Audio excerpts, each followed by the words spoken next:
जो एक दिन होता है वो 12 घंटे का होता है, ऐसा नहीं है। पहले अंग्रेजों के समय होता होगा ये, लेकिन अभी के समय में जो जेल का कानून है वो जैसे आपके लिए 24 घंटे का एक दिन होता है वैसे जेल में भी होता है। अब कुछ लोग कहते हैं किसी को 10 साल की सजा हुई तो 5 साल में आ जाएगा, ऐसा फिल्मों में भी होता था पहले का ही तब। लेकिन अभी के समय में अगर आपको 10 साल की सजा हुई तो 10 साल बाद निकलेंगे, यानी आपके लिए भी दिन जो है वो 24 घंटे का ही है।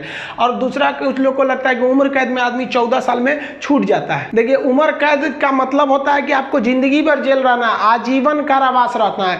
ये 14 साल की बात क्या है कि जज ने अगर आपको सुना दिया कि आपको उम्र कैद की सजा है तो संविधान में लिखा गया है कि अनुच्छेद 72 के तहत तथा अनुच्छेद 161 के तहत, अनुच्छेद 72 के तहत राष्ट्रपति और 161 के तहत राज्यपाल आपकी सजा को माफ कर सकते हैं। तो ये जो 14 साल का थ्रेशोल्ड बनाया गया है कि राज्यपाल और राष्ट्रपति जो है ये उम्र कैद को 14 साल से पहले नहीं माफ कर सकते हैं। तो बहुत से ऐसे लोग होते हैं जो 14 साल जेल बिता देते हैं ना, तो ऐसा कहा जाता है कि 14 साल तक किसी को समाज से अलग कर दीजिएगा तो नॉर्मल व्यक्ति जो छोटा मोटा गुंडा है उसका बाकी सबसे संपर्क टूट जाता है तो उसे माफ कर दिया जाता है। तो जनरली 14 साल में छूट जाते हैं। वो छूटते नहीं है बल्कि राष्ट्रपति या राज्यपाल माफ कर देते हैं कि चलो यार गलती, बहुत बार तो अपराध आवेश में आके हो जाता है, लेकिन ऐसा नहीं है कि सबको छोड़ देता है। कुछ कुछ एकदम सातिर अपराधी होते हैं उन्हें नहीं छोड़ा जाता है। तो ये 14 साल मिनिमम है कि आपको इतना रहना ही है, इसके बाद राष्ट्रपति या राज्यपाल माफ करेंगे तब समझिएगा।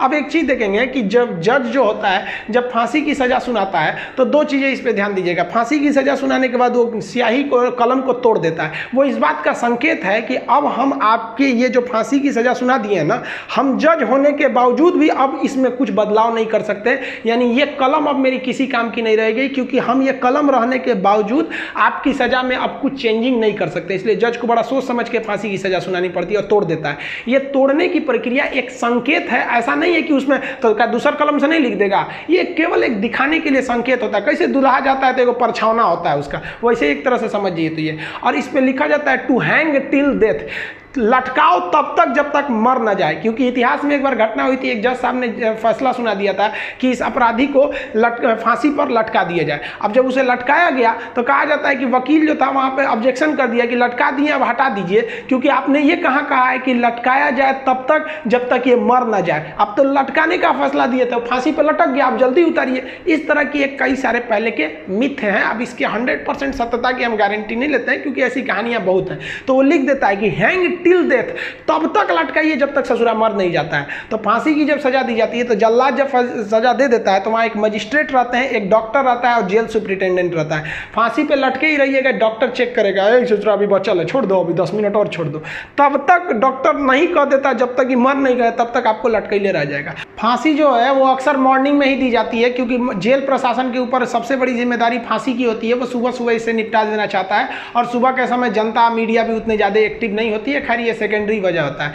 फांसी घर में जब कैदी को लाया जाता है तो जल्लाद इस कैदी का चेहरा नहीं देख पाता है, क्योंकि पुलिस पहले ही उसके चेहरे को काले कपड़े से ढक देते हैं। जल्लाद जो होता है उसे काले कपड़े में पहना के फिर फांसी पर लटकाता है। इसे कपड़े ढकने का एक और रीजन है कि जब फांसी लगाई जाती है, किसी को फांसी दिया जाता है तो उसके आंख वगैरह काफ़ी मतलब तड़पता है, तो एक होता है ना कि थोड़ा सा खराब लगेगा उस वजह से। तो यहाँ पर जो जल्लाद होता है इसे पहले ही, इसको फांसी लगाने से पहले इसे कपड़ा ढक के इसको लटका दिया जाता है। लटकाने से पहले इसे जब फांसी देना होता है तो उससे पहले इससे पूछी जाती है आखिरी ख्वाहिश।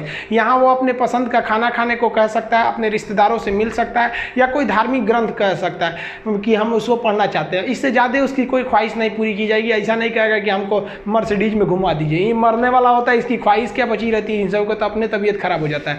जब इसके कपड़े में जल्लाद जब फांसी देने जाता है तो इसके कान में कहता है कि मुझे तुम माफ़ करना, मतलब ये हमारी ये तो मजबूरी थी, भगवान के लिए मुझे माफ़ कर दो या अल्लाह के लिए मुझे माफ़ कर दो, तुम्हें अपने भगवान का वास्ता, जिस धर्म का ये अपराधी है। क्योंकि भाई इसमें कैद, ये जो जल्लाद का इसका क्या दिक्कत है, इसको तो जज ने जो आदेश दिया वो इसको पालन करना है। फांसी के बाद इसके जो बॉडी होती है वो पोस्टमार्टम के लिए भेज दिया जाता है, फिर घर वालों को दे दिया जाता है। आप जिस धर्म के हैं उस धर्म के हिसाब से इनका अंतिम संस्कार आप